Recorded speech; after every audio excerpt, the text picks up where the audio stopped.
बिस्मिल्लाहिर्रहमानिर्रहीम। अस्सलाम वालेकुम डियर स्टूडेंट्स। मैं उम्मीद करता हूँ माशाल्लाह से आप लोग सारे खैर आफियत से होंगे, माशाल्लाह से सब ठीक ठाक होंगे। मैं आपको अपने यूट्यूब चैनल अक्सोडियंस के ऊपर वेलकम करता हूँ।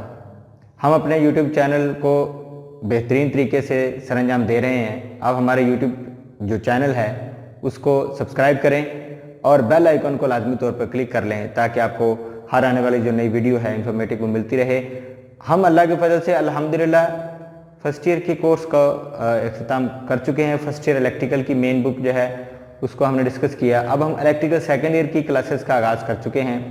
इलेक्ट्रिकल सेकेंड ईयर की एक मेन बुक है जिसका नाम है DC machine and batteries. DC machine and batteries जो है उसके बहुत इम्पोर्टेंट जो चैप्टर हैं उनको हम उनके हवाले से, उनकी पार्ट्स के हवाले से, उनकी वर्किंग प्रिंसिपल्स के हवाले से और उनकी जो असूल और ज़वाबत हैं उनके हवाले से इंशाल्लाह हम डिस्कस करेंगे। तो मैं आपको बताना चाह रहा हूँ कि यहाँ पर जो मोस्ट इम्पोर्टेंट है जिक्र करने वाली जो बात है वो आपकी डीसी मशीन के हवाले से जो उसकी पार्ट्स की वर्किंग है हमें अंदाज़ा हो सके कि उनके जो पार्ट्स हैं वो पूरी वर्किंग प्रिंसिपल के अंदर उनका क्या किरदार है। तो हम डीसी मशीन एंड बैटरीज जो एक मेन बुक है इलेक्ट्रिकल सेकेंड ईयर की उसके चैप्टर नंबर 1 के एक बड़े ही इम्पोर्टेंट टॉपिक का भी डिस्कस करने वाले हैं। लास्ट लेक्चर्स के अंदर हमने तमाम रूल्स और जो कानून हैं और जो फैराडे के कानून का डिस्कस किया, फ्लेमिंग के दाएं एंड बाएं हाथ का जो है वो कानून उसको डिस्कस किया हमने, ठीक है जी। लेंज लॉ को डिस्कस किया जिससे हमें अंदाज़ा हुआ कि एक कॉइल और एक जो मकनातीस है उनका आपस में क्या रिलेशन है, वो किस तरह से वर्किंग करके ईएमएफ पैदा कर रहे होते हैं। तो इसी चीज़ को मद्देनजर रखते हुए हमें डीसी मशीन का भी तो पता होना ज़रूरी है ना। तो डीसी मशीन्स आखिरकार क्या हैं, उनकी बनावट क्या है, उनको किस तरीके से जो है वो प्रोड्यूस किया जाता है। तो ये सारी जो चीज़ हम डिस्कस करने वाले हैं, ये सारा जो टॉपिक जो है वो हम डिस्कस करने वाले हैं। आपके सामने यहाँ पर टॉपिक का जो नेम है वो है main parts of DC machine, यानी main parts of DC machine में आप फोकस करें तो आपको अंदाज़ा होगा। ये मैंने डायग्राम आपकी आसानी के लिए मेंशन कर दी हुई है जिसमें वो तमाम के तमाम पार्ट्स जो मोस्ट इम्पोर्टेंट अहमियत यानी कि बहुत ज़्यादा अहमियत रखते हैं इस पूरी वर्किंग के अंदर, उनको यहाँ पर मेंशन कर दिया गया है। आपके सामने ये मैंने एक लिस्ट भी बना दी है। तकरीबन 11 पार्ट्स हैं डीसी मशीन के जो कि पूरी डीसी मशीन की वर्किंग में काम सरंजाम देते हैं। तो मैं आपको बताना चाहता हूं कि डीसी मशीन में जनरेटर और मोटर की बनावट में कोई ख़ास फ़र्क नहीं है। जनरेटर और मोटर में फ़र्क सिर्फ उसकी इनपुट और आउटपुट फराहम करने के हवाले से है। जनरेटर और मोटर में जो डीसी मशीन की जनरेटर और मोटर है उनकी बनावट तकरीबन सेम होती है। इस वजह से हम यहाँ पर डीसी मशीन की बनावट का तज़किरा करेंगे, ना कि डीसी जनरेटर की और ना कि डीसी मोटर की। तो डीसी जनरेटर और मोटर दोनों को पार्ट्स बाय पार्ट्स हम भी डिस्कस करने लगे हैं जिसके तकरीबन 11 पार्ट्स उसकी वर्किंग प्रिंसिपल में बड़ा अहम किरदार अदा करते हैं कि डीसी मशीन किस तरह से काम सरंजाम दे रही होती है। ये हम उसकी इंटरनल बनावट को डिस्कस करके पता लगाएंगे। तो ये आपके सामने एक डायग्राम भी मौजूद है जिसको मेंशन कर दिया गया है। यहाँ पर ये जो डायग्राम है ये वाज़िया तौर पर यह आपको नज़र आ रहे हैं, ये हैं पोल शूज़। ये आपके सामने है पोल शूज़, ठीक है जी। और ये पोल शूज़ इनको इस वजह से कहते हैं क्योंकि ये जो पोल होते हैं ये इस डीसी मशीन की बॉडी के साथ लिंक कर रहे होते हैं।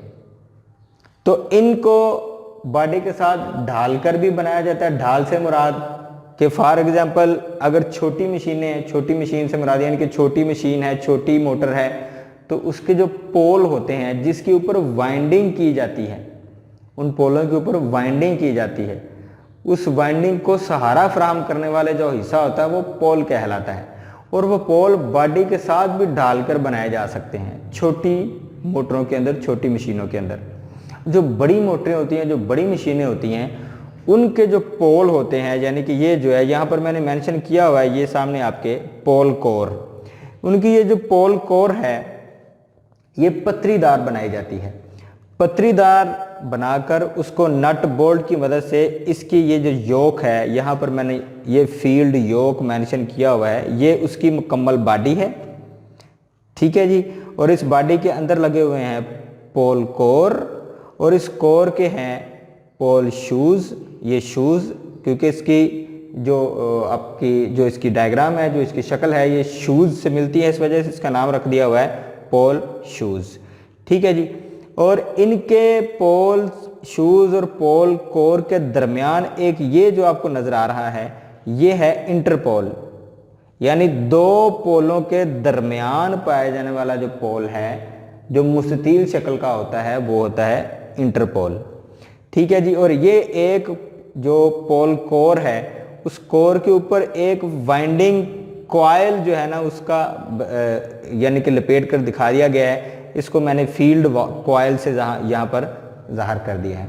ये फील्ड कॉइल हर पोल के ऊपर, यानी कि इसमें तकरीबन 1, 2, 3 और 4, मैं नंबर भी ऊपर मेंशन कर देता हूँ, 1, 2, 3 और 4, यानी यहाँ इसके अंदर पोल्स की तादाद है, पोल कोर की तादाद है 4। यानी ये जो पोल कोर्स और पोल होते हैं, ये हमेशा जुफ्त तादाद में होते हैं। जुफ्त यानी जुफ्त से मुराद 2, 4, 6, 8, 10, यानी हमेशा ये इस तरह से बढ़ाए जाते हैं और कम किए जाते हैं। तो ये आपके सामने यहाँ पर पोल शूज़ और इनके दरमियान ये वाले जो पाए जाने वाले हैं, ये पोल इंटरपोल कहलाते हैं। तो ये डायग्राम में उसकी बनावट वाज़ह तौर पर ज़ाहिर हो रही है, जिसको हमने 1 बाय 1 अभी डिस्कस करना है। यानी देखने में मोटर की जो इंटरनल बनावट होती है वो बिल्कुल इस तरह से होती है, जिसको हम बयान करेंगे। तो ये जो इसके अंदर ये जो बैलन नमा गोल हिस्सा है, ये जो बैलन नमा आपको नज़र आ रहा है, ये जो हिस्सा है ये आपका कहलाता है आर्मेचर कोर। और इस आर्मेचर कोर को यहाँ पर ये झुर्रियाँ बनाकर वाज़ा कर दिया गया है, जिससे आपको अंदाज़ा होगा कि इस आर्मेचर कोर जो है इसके ऊपर भी तारें लिपेटी जाएं। जिस तरह का ये एक कोर है यानी पोल कोर, इसके ऊपर भी कंडक्टर्स को इस तरह से लपेटा जाएगा, और इस तरह ये आर्मेचर भी जो है इसके ऊपर भी एक कोर मौजूद है लोहे की पतरियों वाली। उनके अंदर झुर्रियाँ बनी होती हैं, झुर्रियों से मुराद यानी स्लॉट्स बनी होती हैं, ठीक है। उनके अंदर हम वाइंडिंग को काम सर अंजाम देते हैं। तो ये आपके सामने उसकी बनावट में आर्मेचर कोर, ठीक है जी। तो ये अब आर्मेचर और ये मेन पोल जो है, जिस तरह ये मेन पोल और आर्मेचर के दरमियान ये एयर गैप मौजूद है। एयर गैप से मुराद खाली जगह इसके अंदर मौजूद है, जिसकी वजह से ये जो आर्मेचर है ये इसके अंदर आसानी से मूव कर सकता है, घूम सकता है इस एयर गैप की वजह से। अगर एयर गैप कम होगा तो वक्त गुजरने के साथ साथ डिवाइसेस की शाफ्ट, फॉर एग्जांपल बहुत ज़्यादा दर्जा हरारत की वजह से डिवाइस जो ये जो डीसी मशीन है, इसकी शाफ्ट जो होती है ये इसका बड़ा अहम किरदार है। ये शाफ्ट ही इसके आर्मेचर को घुमाती है, इसके रूटर को घुमाती है, ठीक है जी। तो इसका जब रूटर घूमता है, जिसको हम आर्मेचर कहते हैं, तो अगर वो वक्त गुजरने के साथ साथ बहुत ज़्यादा दर्जा हरारत पर रहे या किसी चोट की वजह से उसकी शाफ्ट टेढ़ी हो गई है, तो टेढ़ी होने के बाद अगर उनका एयर गैप कम रखा जाएगा, यानी इसके और इसके दरमियान जो फासला कम रखेंगे, तो दरमियान में से इनके आपस में मिलने से, शॉर्ट सर्किट होने से और चिंगारियां पैदा होने से और मोटर के जलने का खदशा पैदा हो सकता है। इस वजह से इनके दरमियान बड़ा मुनासिब किस्म का एयर गैप रखा जाता है। उस एयर गैप को हुई मद्देनज़र रखते हुए हम इसकी वर्किंग के काम को सरंजाम दे सकते हैं। अब सवाल पैदा होता है कि वो एयर गैप जो है वो गैप क्यों रखा जाता है। वो एयर गैप जो है वो एक तो ये कि इसके घूमने का एरिया फराहम कर रहा है, दूसरा ये कि इसके अंदर पैदा होने वाले मकनातीसी फ्लक्स को भी गुजरने का रास्ता देता है। यानी मकनातीसी फ्लक्स इस तरह इसके अंदर से फैलेगा, फैलने के लिए भी जगह फराहम कर रहा है।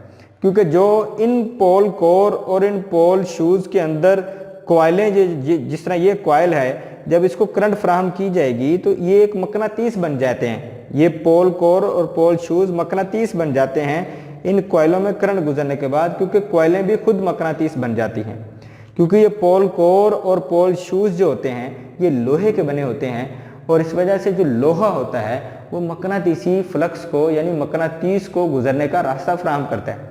जिस तरह कॉइलों के साथ साथ ये पोल कोर्स और पोल शूज़ भी जो है वो एक मकनातीस बन जाते हैं, और जब वो मकनातीस बनेंगे तो ये जो एयर गैप मौजूद है ये उस मकनातीस को गुजारने की जगह फ्राहम करेगा, फैलने की जगह फ्राहम करेगा। तो ये एक ढांचा है आपके सामने एक पूरी मशीन का, जिस तरह के मशीन अच्छे तरीके से वर्क यानी कि काम सरंजाम देती है, तो उसमें इन पार्ट्स का बड़ा अमल दखल होता है। तो ये है नेचुरल प्लेन, यानी कि ये उसका वो फाउंडेशन है जो कि आपने अक्सर देखा होगा कि घरों में भी इस्तेमाल होने वाली जो मोटरें हैं उनके लिए भी हमें एक फाउंडेशन तैयार करनी पड़ती है, यानी एक फर्श बिछाना पड़ता है जिसके ऊपर मोटर को रखा जाता है। तो इसी तरह इसका एक नेचुरल प्लेन है जिसके ऊपर इसको फिक्स किया गया है डीसी मोटर को, और ये उसकी बॉडी है, ये जो उसकी तमाम की तमाम ये बॉडी है जिसको फील्ड योक कहते हैं, और इस बॉडी के अंदर फिक्स किए गए हैं ये आपके पोल जिसे हम कहते हैं पोल कोर, और इन्हीं पोल कोर को पोल शूज़ के साथ लगाया गया है। और पोल कोर के ऊपर पोल शूज़ लगाने की ज़रूरत क्यों पेश आती है? जब छोटी मोटरें होती हैं तो उनके जो पोल्स होते हैं वो बॉडी के साथ ही ढाल दिए जाते हैं, यानी एक उसकी भर्त के अंदर जो है वो बॉडी के साथ ही उनको ढाल कर बना दिया जाता है। फिर क्योंकि वो मुकम्मल बॉडी के साथ टच होते हैं तो उनको करंट फ्राहम करने के लिए उनके ऊपर कॉइलों को लपेटने के लिए उनके ऊपर पोल शूज़ चढ़ाए जाते हैं। पत्रीदार पोल शूज़ होते हैं, ये जिस तरह के ये आपके सामने मौजूद है, ये आपको मेंशन किया है, ये पोल शूज़ हैं, ये पत्रीदार होते हैं।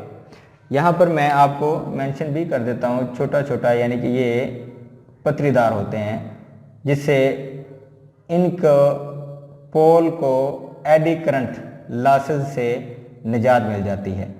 और एडी करंट लॉसेस क्या होते हैं ये हम इंशाल्लाह इनकी जो है वो बनावट को जब हम डिस्कस करेंगे उसको मज़ीद जो है वो डिफ़ाइन कर देंगे कि एडी करंट लॉसेस क्या होते हैं, उनका नुकसान क्या होता है। तो ये वर्किंग प्रिंसिपल को मद्देनज़र रखते हुए इनकी इंटरनल बनावट, क्योंकि एज एन इलेक्ट्रिकल इंजीनियर हमें फॉल्ट्स का भी पता होना चाहिए, हमें इस डीसी मशीन की वर्किंग का भी पता होना चाहिए। हमें पता हो कि डीसी मशीन की वर्किंग डिस्टर्ब हुई है तो किस पार्ट के काम ना करने की वजह से हुई है।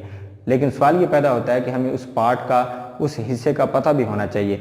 जिस तरह कि आपके सामने ये वो 11 हिस्से हैं, अगर इनमें से अगर एक भी पार्ट डिस्टर्ब होगा, एक भी पार्ट ठीक तरह से काम नहीं करेगा, तो उस तरह से ये डीसी मशीन कामयाबी से काम सरंजाम नहीं दे सकेगी।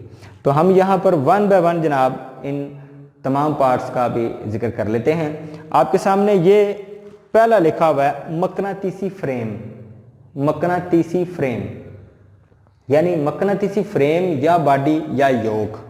योक यहाँ पर मैंने लिखा हुआ है, फील्ड योक से मुराद ये है मकनातीसी फील्ड योक। अब इसको मकनातीसी फ्रेम क्यों कहते हैं?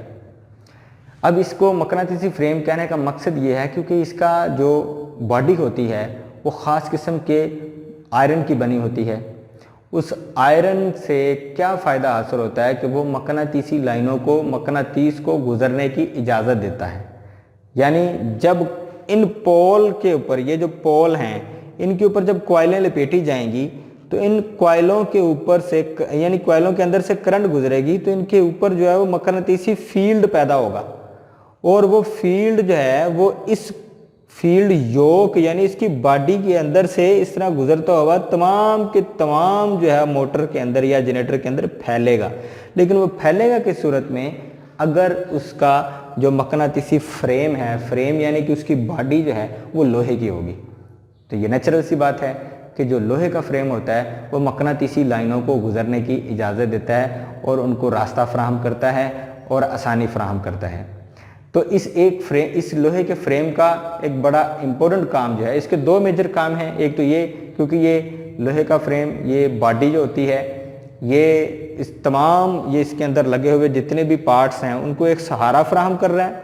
ठीक है जी, सहारा फराहम करने के साथ साथ ये बैरूनी असरात यानी कि गर्दो गुबार, मट्टी, बैरूनी चोट से, ठीक है, दर्जा हरारत से इनको इन तमाम पार्ट्स को बचा भी रहा है, यानी कि उनकी हिफाजत कर रहा है। ये सहारा भी फराहम कर रहा है और इसके अंदरूनी पार्ट्स की हिफाजत भी कर रहा है। और दूसरा जो मेन काम मैंने अभी आपको बताया है कि इस मकनातीसी फ्रेम का जो मेन काम है, क्योंकि इसके नाम से जाहिर है कि ये मकनातीसी लाइनों को गुजारने के लिए रास्ता फराहम करता है। ठीक है जी, तो ये ख़ास किस्म के स्टील और आयरन को मिक्स करके जो है वो तैयार किया जाता है। तो यहाँ पर हम बात करते हैं जी दूसरे पार्ट की, पोल कोर और पोल शूज़। ये आपके सामने पोल कोर और पोल शूज़। अब ये पोल कोर और पोल शूज़ जो हैं ये मोटर के अंदर और जनरेटर के अंदर ख़ासी अहमियत का हामिल होते हैं। ये मेन पार्ट की हैसियत रखते हैं।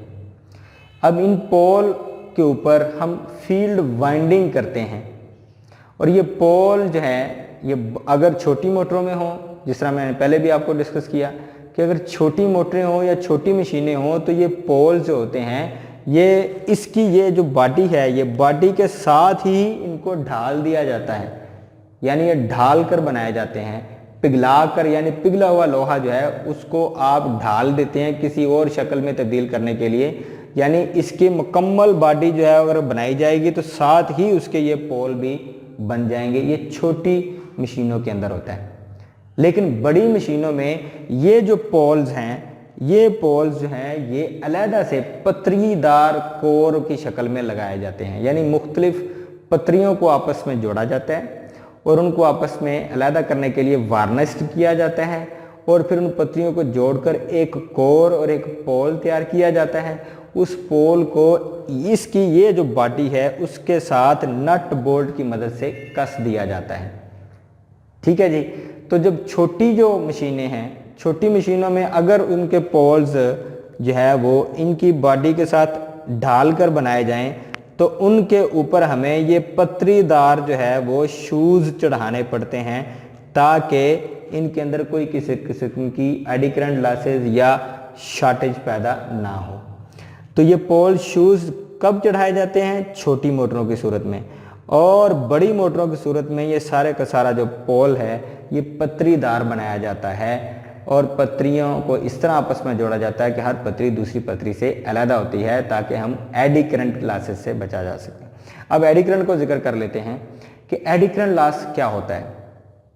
फॉर एग्जांपल, अब इन पोलों के ऊपर हमने कॉइलों को वाइंड करना है। इस पूरे कोर जो है वो पोल जो हैं इनके ऊपर हमने कॉइलों को, कंडक्टर्स को वाइंड करना है। अब कंडक्टर भी एक करंट गुजारने की सलाहियत रखता है और ये जो पोर यानी ये कोर है ये भी आयरन की, लोहे की बनी है, वो भी करंट गुजारने की सलाहियत रखती है। लेकिन हमने करना क्या होता है कि ये जो कॉइलें हमने इस फील्ड कॉइलें जो है इनके ऊपर से जो है वो हमने इसके ऊपर वाइंड करनी है, चढ़ानी है, लपेटनी है, तो उनके बाद इनके अंदर पैदा होगा मकनातीस।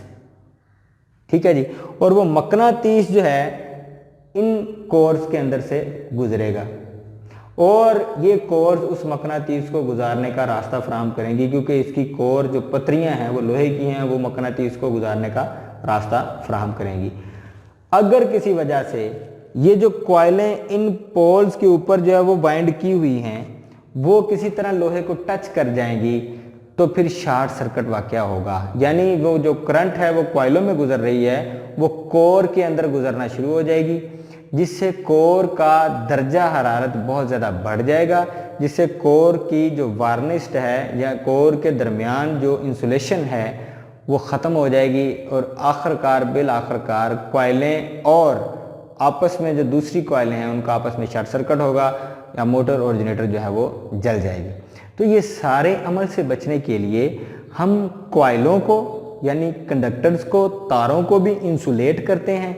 इंसुलेट से मुराद कि उनके ऊपर जो है वो वार्निश्ड पेपर लपेट दिया जाता है।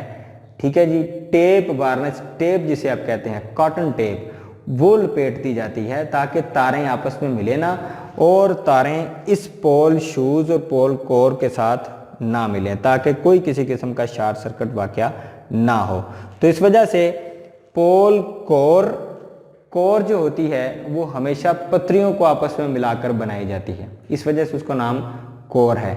और पोल शूज़ में आपको बता चुका हूँ कि पोल कोर जो होती है वो बड़ी मशीनों के लिए और पोल शूज़ जो होते हैं वो छोटी मशीनों के जो पोल्स जो ढाल कर बनाए जाते हैं उनके ऊपर पत्रियों की शक्ल में चढ़ा दिए जाते हैं ताकि करंट के गुजारने में और मकनातीस के गुजारने में आसानी हो और एडी करंट लॉस से बचा जा सके, यानी एडी करंट लॉस यानी पत्रियों में से करंट ना गुजरे।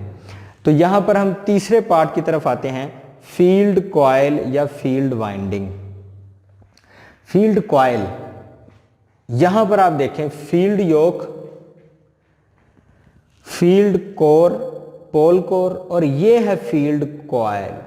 फील्ड से मुराद यहां पर ये है कि ये मकनातीस पैदा करने की कॉइल है।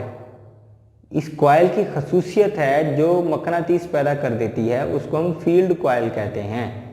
तो इन पोल के ऊपर, इन पोलों के ऊपर जब कॉइलों को वाइंड किया जाता है तो वो मकसद सिर्फ यही होता है कि जब इनके अंदर से करंट गुजरेगी तो करंट गुजरने के बाद जो है ये मकनातीस बन जाती हैं और यही मकनातीस आगे जो है वो हरकत पैदा करने पर मजबूर करता है मोटर को और जनरेटर को। तो यहाँ पर जनाब फील्ड कॉइल्स का तस्करा किया जा रहा है, यानी वो तारें या वो कंडक्टर जो इन पोल कोर और पोल शूज़ के ऊपर वाइंड की जाती हैं वो कॉइलें कहलाती हैं फील्ड कॉइल। ठीक है जी। और फील्ड कॉइल को क्योंकि आपस में लैमिनेट किया जाता है, आपस में इंसुलेट किया जाता है, तो उनको ये क्योंकि पोल ये जो फील्ड कॉइल है ये तमाम के तमाम पोलों के ऊपर इस तरह सीरीज़ में इनको आपस में जोड़ दिया जाता है ताकि तमाम के अंदर मकनातीस और करंट बराबर तकसीम हो सके। तो इन फील्ड कॉइल्स को फिर हम फील्ड वाइंडिंग भी कहते हैं। अगर तो जनाब ये सिर्फ एक पोल के ऊपर लपेटी जाए तो ये फील्ड कॉइल कहलाएगी, अगर पूरी मोटर या जनरेटर के अंदर लपेटी जाएगी तो वो कहलाएगी फील्ड वाइंडिंग। तो इस वजह से यहाँ पर मेंशन किया हुआ है फील्ड कॉइल या फील्ड वाइंडिंग। और ये वाइंडिंग हमेशा कॉपर की वायर्स को आपस में इंसुलेट करके वार्निश्ड पेपर के साथ या कॉटन पेपर को वार्निश्ड चढ़ाकर, वार्निश्ड वो मटेरियल होता है जो इंसुलेशन मटेरियल है जो करंट को बाहर जाने की या बाहर से करंट को अंदर जाने की इजाज़त नहीं देता। इस वजह से हम अगर कॉइलों को आपस में मिला रहे होते हैं तो कॉइलों को हम वार्निश की तय चढ़ाकर आपस में मिलाएंगे ताकि कॉइलें आपस में शॉर्ट ना हो। तो इस वजह से इन पोलों के ऊपर जब वाइंडिंग की जाएगी तो फिर उन कॉइलों को आपस में मिलाकर सीरीज में रखना पड़ता है, फिर उनके ऊपर इंसुलेशन की तय चढ़ानी पड़ती है और फिर इन कॉइलों, इन पोल के जो है ना ऊपर चढ़ा दी जाती हैं। तो इस वजह से वो फील्ड कॉइल से या फील्ड वाइंडिंग में तब्दील हो जाती हैं। आगे इसका चौथा पार्ट है इंटरपोल या कम्यूटेटिंग पोल। अब इंटरपोल या कम्यूटेटिंग पोल, इंटरपोल से क्या मुराद है? इंटरपोल मैंने आपको स्टार्ट में जिस तरह बताया कि बड़ी अहमियत रखते हैं, ये भी एक मेन पार्ट जैसी हैसियत रखता है, ये आपके सामने मौजूद है। इंटरपोल मेन पोलों के दरमियान लगाया जाता है। ये दो मेन पोल हैं आपके सामने, नंबर 1 और नंबर 2, इनके दरमियान ये जो पोल लगा है इसको हम कहते हैं इंटरपोल। अब ये इंटरपोल जो होते हैं ये भी इसी तरह ही जनाब हम लगाते हैं जिस तरह के छोटी मशीनों के पोल्स को एक एग्जैक्ट बॉडी के साथ ढाल कर बनाया जाता है। इसी तरह ये जो इंटरपोल हैं ये भी मुस्ततील शक्ल के होते हैं और ये बॉडी के साथ ढाल कर बनाए जा सकते हैं। अब इंटरपोल का काम क्या है और इंटरपोल का मकसद क्या है?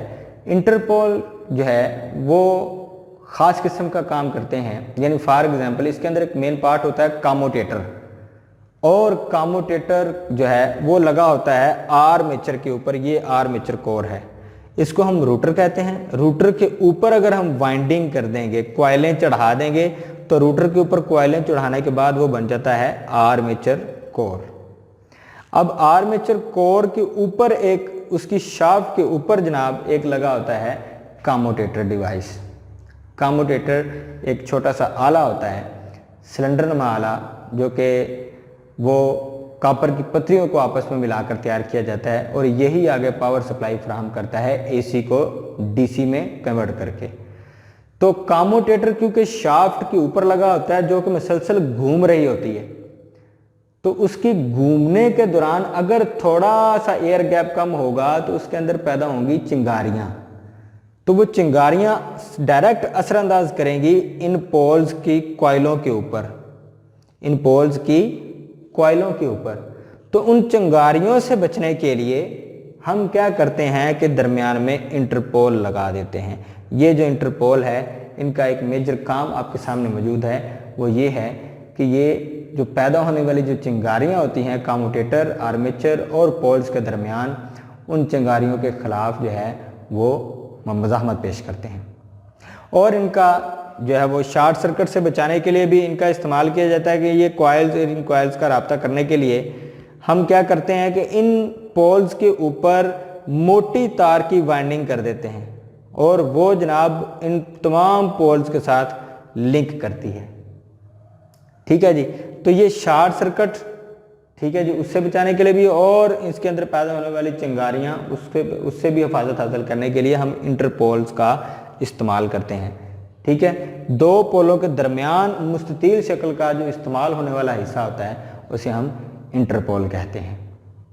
ठीक है, तो यहाँ पर जनाब हम पांचवें पार्ट की तरफ बढ़ते हैं, आर्मेचर और आर्मेचर वाइंडिंग। आर्मेचर क्या है? ये आपके सामने मैंने जिस तरह बताया आपको, ये जो एक पोलों के दरमियान और इसकी बॉडी और इसकी फील्ड के दरमियान सिलेंडर नमा, ये जो गोल है सिलेंडर नमा घूमने वाला जो हिस्सा होता है उसको हम कहते हैं आर्मेचर। ठीक है जी, आर्मेचर वो कब बनता है? पहले वो रूटर होता है। रूटर की फॉर एग्जांपल ये शाफ्ट है, ये शाफ्ट है जी। अब ये जो शाफ्ट है ये सिंपल शाफ्ट या रूटर कब होती है? जब इस आर्मेचर मौजूद ना हो इसके अंदर और ना इसके ऊपर वाइंडिंग मौजूद हो। इस वजह से यहाँ पर दो पार्ट हैं, एक आर्मेचर है और आर्मेचर वाइंडिंग। यहाँ पर आर्मेचर से मुराद मैं आपको बता चुका हूँ कि डीसी मशीन के अंदर जो सिलेंडर नुमा गोल हिस्सा जो घूमने वाला हिस्सा होता है वो आर्मेचर कहलाता है। तो आर्मेचर की जो बनावट होती है वो इस तरह से होती है कि इसको आयरन की, लोहे की बनी हुई या माइल्ड स्टील की बनी हुई पत्रियों को आपस में जोड़कर बनाया जाता है और उन पत्रियों को आपस में जोड़ने के बाद लैमिनेट कर दिया जाता है, वार्निश्ड कर दिया जाता है ताकि वो पत्रियां आपस में मिल ना सकें। अलग-अलग पत्री को रखा जाता है ताकि मकनातीसी फ्लक्स को गुजरने में आसानी हो। तो ये आर्मेचर पत्रियां को आपस में मिलाकर इस तरह से डिज़ाइन किया जाता है कि एक गोल सिलेंड्रिकल शक्ल अख्तियार कर जाता है। तो इस गोल सिलेंड्रिकल शक्ल के ऊपर एक लाइन में एक लंबी झुर्रियाँ बन जाती हैं, यानी स्लॉट्स बन जाती हैं। उन स्लॉट्स के अंदर हम क्या करते हैं कि कॉइलों को वाइंड करते हैं, कंडक्टर्स को वाइंड करते हैं और वो जो लंबी जो झुर्रियाँ होती हैं, जो लंबी स्लॉट्स होती हैं, उनके अंदर जब हम कॉइलों को वाइंड करते हैं तो वो बन जाती है आर्मेचर की वाइंडिंग। क्या बन जाती है जी? आर्मेचर की वाइंडिंग। तो यहाँ पर हमने देखा कि फील्ड योक, फील्ड पोल और फील्ड पोल के ऊपर हमने लगाई फील्ड कॉइल, तो वो बन गई फील्ड वाइंडिंग, क्योंकि यहाँ पर भी पोल मौजूद हैं और पोलों के ऊपर वाइंडिंग की गई है तो वो बन गई है फील्ड वाइंडिंग। ठीक है जी। अब यहाँ पर क्योंकि आर्मेचर है, आर्मेचर के ऊपर भी एक कोर मौजूद है। उस कोर के अंदर ये जो झुर्रियाँ आपके सामने नजर आ रही हैं, यानी ये जो झुर्रियाँ हैं, इन झुर्रियों के अंदर कॉइलों को वाइंड कर दिया जाता है तो वो बन जाती है आर्मेचर कोर। और आर्मेचर कोर के ऊपर हमने तारों को लपेट दिया वार्निश करके, तो वो आपकी बन जाती है आर्मेचर वाइंडिंग। आर्मेचर वाइंडिंग जो है ये करंट को गुजारने के लिए इस्तेमाल की जाती है और मकनातीस पैदा करने के लिए इस्तेमाल की जाती है। आगे आ जाता है जनाब कम्यूटेटर। कम्यूटेटर का बड़ा अहम किरदार है डीसी मशीन के अंदर। कम्यूटेटर जो है जो शाफ्ट के ऊपर मेन वाइंडिंग, जो आर्मेचर की वाइंडिंग होती है, उस मेन आर्मेचर वाइंडिंग जो कि पावर पैदा कर रही होती है, ये जो आपके सामने आर्मेचर है, ये घूमता है, यही घूमकर मकनातीसी फ्लक्स को इन पोलों के दरमियान पैदा होने वाला जो फ्लक्स होगा उसको घूमकर काटेगा। काटने के दौरान उसके अंदर ईएमएफ पैदा होगी और वो ईएमएफ इस आर्मेचर में पैदा होगी, इसकी कॉइलों में पैदा होगी और इसकी कॉइलों का डायरेक्ट राब्ता होता है कम्यूटेटर के साथ। यानी जो पावर बन रही होती है उसको हम हासिल करते हैं तो इस कम्यूटेटर की मदद से हासिल करते हैं।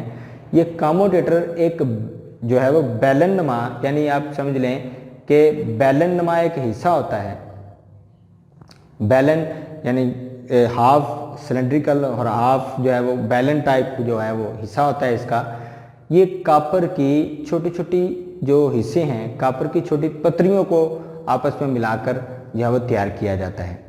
तो ये जो कम्यूटेटर है आखिरकार इसका काम क्या होता है, जो आर्मेचर के यहाँ जो कॉइलें मौजूद होती हैं उनके साथ ये लिंक करता है कि इनमें पैदा होने वाली पावर कम्यूटेटर में से गुजरती है, फिर जाती है वो कार्बन ब्रशेस के अंदर, फिर हमें हासिल होती है। तो कम्यूटेटर का जो मेन वर्क है वो ये होता है कि जो इस आर्मेचर में पैदा होने वाली ईएमएफ है या करंट है या वोल्टेजेस हैं, वो होते हैं एसी वोल्टेजेस, और उन एसी वोल्टेजेस को ये कम्यूटेटर डीसी वोल्टेजेस में तब्दील करता है और फिर आगे वो कार्बन ब्रशेस को फ्राहम करता है। फिर कार्बन ब्रशेस की मदद से हम वो पावर हासिल कर लेते हैं। तो कम्यूटेटर अगर जिस डीसी मशीन के अंदर ना लगा हो तो वो मशीन कामयाब से काम सरअंजाम नहीं देती। तो अब इस कम्यूटेटर का दो काम हैं। जनरेटर की सूरत में ये पावर फराहम कर रहा होता है और मोटर की सूरत में ये बाहर से पावर को अंदर भेज रहा होता है। अब आप सादे से अल्फाज में देख लें कि जनरेटर में कम्यूटेटर के अंदर से पावर गुजरकर बाहर जाएगी और जो मोटर है जो पावर आएगी वो अंदर आएगी, लेकिन वो किसके अंदर से गुजर के आएगी, कम्यूटेटर से। यानी जनरेटर एसी पावर पैदा करता है और वो डीसी में कन्वर्ट करता है कम्यूटेटर, और मोटर जो डीसी मोटर है वो डीसी पावर पर चलती है। इस वजह से एसी पावर कम्यूटेटर में से गुजरती है और वो आगे डीसी में तब्दील होकर आगे वो पहुंच जाती है मोटर के अंदर, मोटर वर्किंग करना स्टार्ट कर देती है। तो कम्यूटेटर जो है वो इस आर्मेचर और इस जनरेटर की मदद से पैदा होने वाली जो एसी पावर होती है उसको डीसी में तब्दील करता है, बदल देता है। ठीक है जी, तो ये एक मेन पार्ट की हैसियत रखता है। आगे हैं कार्बन ब्रशेस और बमा ब्रश होल्डर्स। अब ये कार्बन ब्रशेस आपने अक्सर देखा होगा, घरों का जो सिंगल फेज एसी जनरेटर है उसमें एक छोटा सा पार्ट उसके शाफ्ट के और फील्ड कॉइल के साथ लगा होता है, वो हमें आगे सप्लाई फराहम करने के लिए इस्तेमाल होता है।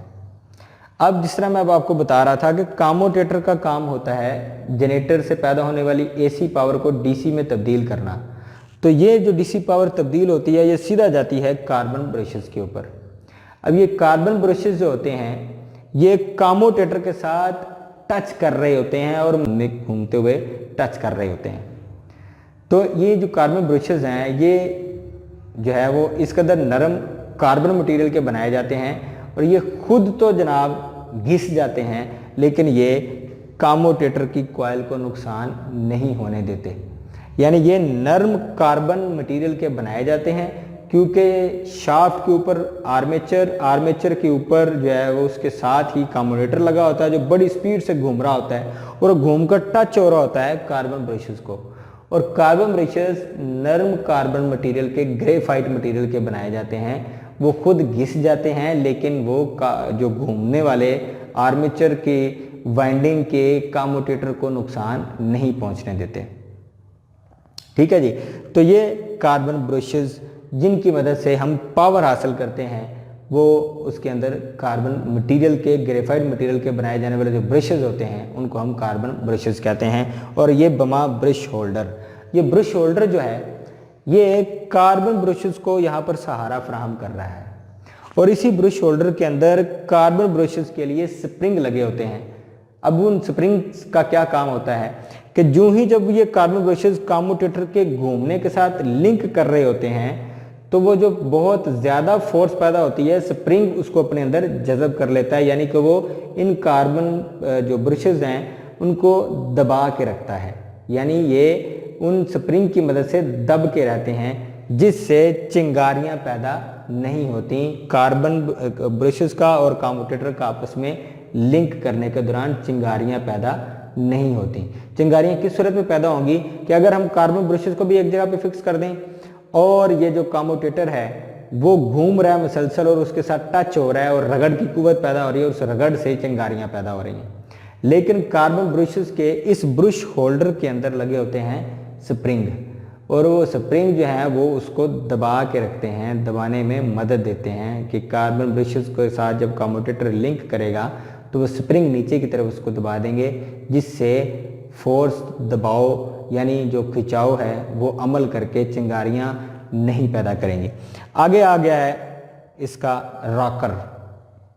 ये जो रॉकर है ये कार्बन ब्रशेस और ब्रश होल्डर इनके साथ फिक्स किया होता है, क्योंकि हमें बाज़ दफ़ा ज़रूरत पड़ती है कार्बन ब्रशेस और कम्यूटेटर के दरमियान एयर गैप को कम और ज़्यादा करने की।